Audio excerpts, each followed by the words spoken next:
Thank you, Laura. And can I call on Wen Powles? Wen, as you know, is currently the director of the Confucius Institute at Victoria University. She was New Zealand's Consul General in Shanghai from 2006 to 8, following postings in Beijing, New York, and roles covering a range of New Zealand's international relationships and issues. She was born in Malaysia. She's of Chinese Hakka descent, and she will talk to you for 5 minutes on the importance of cultural knowledge as a tool of the trade. Thank you.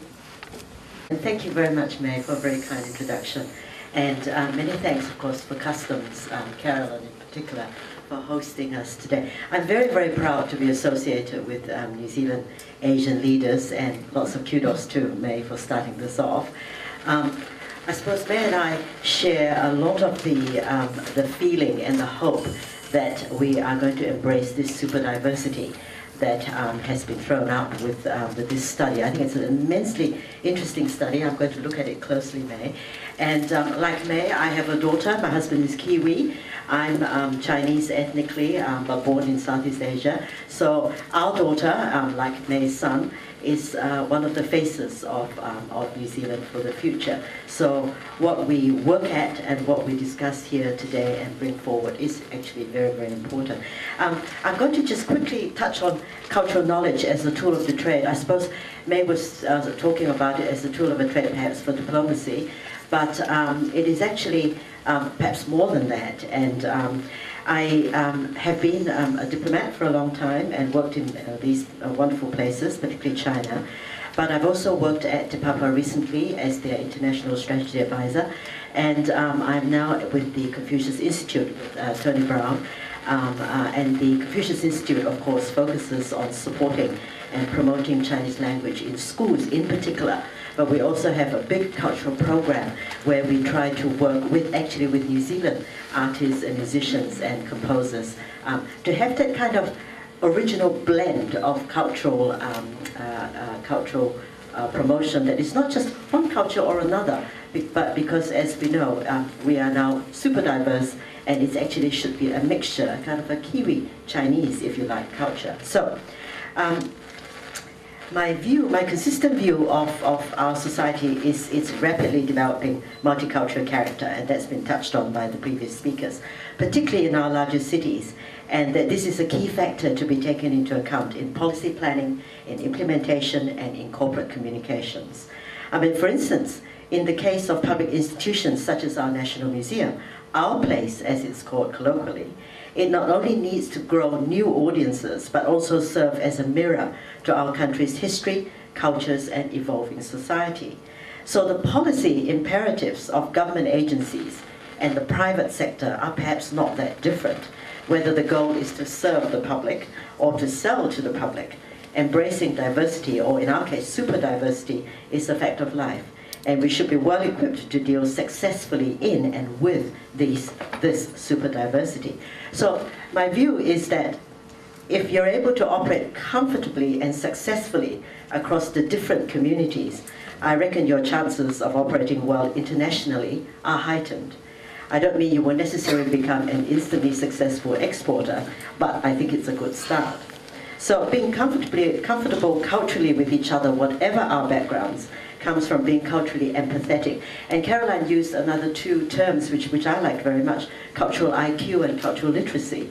So it's not just having a few words in Arabic or in Chinese or in Hindi, or doing a crash course of how to do business with China or with India and so on, but actually developing empathy towards other cultures and histories as a kind of a stepping stone towards mutual understanding and hopefully successful interactions. So from my time working in China and in New York, where you had to deal with not only myriad cultures, but with the policies of 180 countries and their diplomats, you may not always win the argument. In fact, you don't win the argument mostly, but you can certainly use your cultural toolkit, as it were, to influence others in supporting New Zealand's foreign policy goals. And we did do that, and we still do. One really intrinsic taonga that I'd like to talk about, that all Kiwis have, is Maori culture. And I totally agree with you. We have a multicultural society, but our basis is wonderfully bicultural. It's a real treasure. And I'm not talking about cultural appropriation here.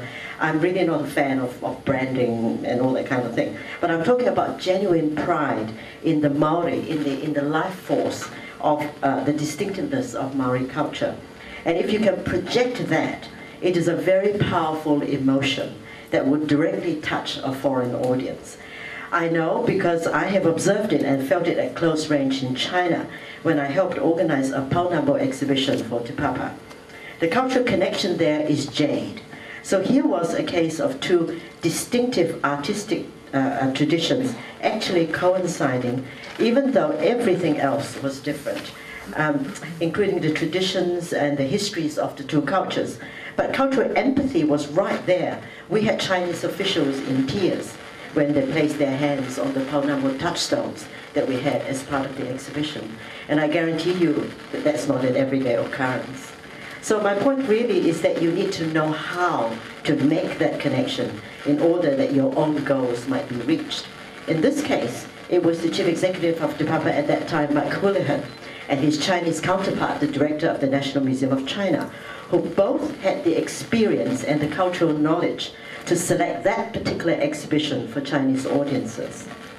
So I would say that understanding is really the highest form of communication, even if you and your interlocutor cannot agree on the facts. So from my experience, for instance, working in Shanghai as the Consul General there, even though I am ethnically Chinese, there were still natural barriers to communications and connections. Lack of a common language is a very common issue, and it's an important one. But there were other issues, such as your personal background, your personality, differing perspectives, different experiences, and even different goals. But if you're willing to demonstrate you are sensitive and can understand the other side, and you are in sync with their cultural norms and appreciate the nuances, it is likely to lead to a closer connection with your interlocutor. It is really not so different from us Kiwis desiring the wider world to understand and appreciate our culture and traditions. Rugby, for instance. I mean, won't you feel closer to someone, say, from the UK, if he tells you how much he appreciates the nuances of the haka? Coming back to New Zealand, how do we, as concerned professionals, help fellow Kiwis, and especially young people, fit out that cultural toolkit so that they can succeed in a multicultural world? I think it's a timely challenge for public institutions and for the media, and I really do salute the ethnic media here. They have been enormously supportive, particularly the Chinese media, to the work that the Confucius Institute has been doing. And I was just at the opening of Oceania TV just a few days ago. So congratulations to ethnic media. But just a few more examples to the examples that the previous speakers have spoken on. The cultural knowledge does tend to be concentrated in communities, but as the superdiversity Stockton has been saying, that is being blended out and blended in so soon. These communities are, I think the natural barriers to them are in fact going to break down, which is a really, really good thing. And the public institutions like Confucius Institute or the Asia New Zealand Foundation, with its now iconic programs, you know, to bring cultural knowledge to Kiwis, as well as helping Kiwis connect with Asia in particular, those are in existence. Radio New Zealand has been doing extremely well, doing very well-researched programs on culture, on music, particularly highlighting cross-cultural collaborations. And the exhibitions that I was talking about previously, not only did Te Papa bring exhibitions to China, but they actually brought 2 exhibitions from China to here in 2014, and there was also a fantastic exhibition from Mexico. So that sort of cultural diplomacy project, I think there's just too few of that at the moment, and it's really beyond dollars and cents. And as an illustration to how powerful cultural diplomacy can be, in 1937, there was a big Chinese art exhibition in New Zealand that actually toured New Zealand. It was actually put on by Kiwis at that time here, but drawing on collections overseas. That had a huge impact on the New Zealand intelligentsia at that time. And in fact, a couple of the paintings by Rita Angus was very much influenced by 1 or 2 of the artifacts at this particular exhibition. So cultural knowledge and cultural IQ works in a quietly intangible way. You may not see the results immediately but it's there in your society. And also the efforts of other governments in bringing their contemporary culture to New Zealand. There are film festivals from the ASEAN countries, Latin America, French food festivals, and so on. So, but you probably would agree that these all perhaps do not add up to enough of a drop in the bucket when you think, as the previous speakers have been saying, that every 1 in 4 persons in Auckland now are Asian.